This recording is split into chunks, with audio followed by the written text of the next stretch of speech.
So basically, to wrap up my point, I can damn sure, of course, that was back in the day when I didn't wear glasses. And so anyway, they turned the party out of watching me shooting oil cans and making them fly 30, 40 feet up in the air in the river from 200 yards away. So I know guns. I know how to handle guns. Everything is regulated. Alcohol is regulated. Guns are regulated. Even charities regulated.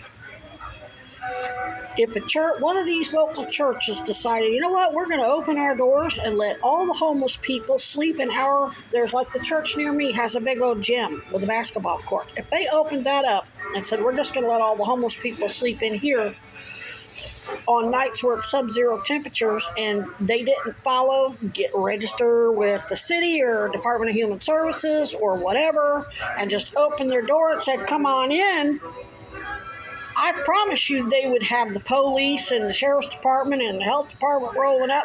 So how are you going to regulate churches and arrest people who feed the homeless because they're not licensed?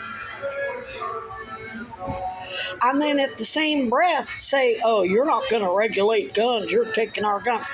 Anybody using that twisted logic needs to be under criminal investigation as a Ku Klux Klan terrorist, period.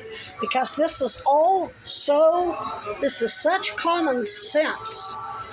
You don't have to be invited to the Men's Association, a Navy brat, or a federal investigator to see that that's a pretty lopsided, white privileged perspective.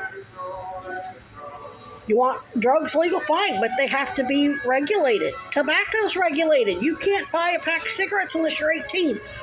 Porn, sex is regulated. They want to these red states who don't want regulations on guns have laws against sodomy so they can lock up gay men. Missouri used to have laws that it was targeted at transvestites. I remember I went to a gay bar in Springfield, and they were all, hey, you got on at least one pair of men's clothing? Because if the police stopped somebody, the police used to sit outside the bar and wait for the trans to leave. And there was a law that if they didn't have at least one piece of male clothing on, they could be arrested for I don't even know what the statute was. So they're all for regulating sex, churches, alcohol, drugs, tobacco, but don't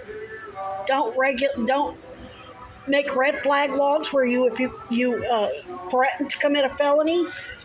I mean, I don't remember the NRA protesting when Detective Heckmaster and the other police arrested those people who threatened to open fire on the Mizzou protesters. I don't know if they were convicted, but I would think that was a felony. At that point, they wouldn't never be allowed to own a firearm. I don't remember anybody having a problem with that. So how are they now going to twist any type of red flag law into, oh, you're taking our guns, by God, you're tyrannical. I remember my father bragging about how he was able to be approved as a licensed gun collector. He said being a gun collector means I can own an AR, I can own an automatic weapon. It's harder to get a gun collector's license than just regular, going and buying a gun's one thing, but being a licensed gun collector, so he saw it as a badge of honor.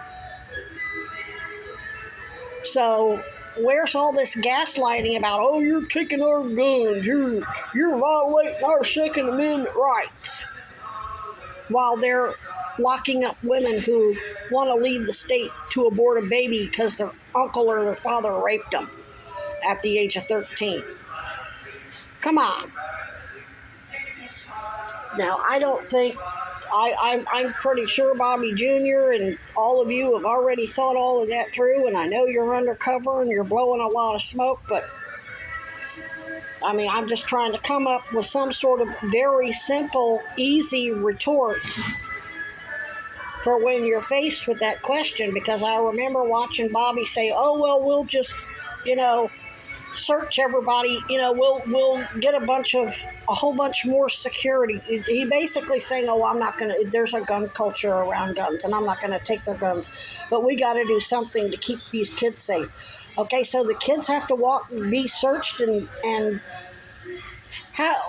shake all the kids down, violate their civil rights, make us walk through, all the TSA crap at the airport. That's punishing everybody but the people who need to be regulated. When I can't get on a plane because I have the wrong lotion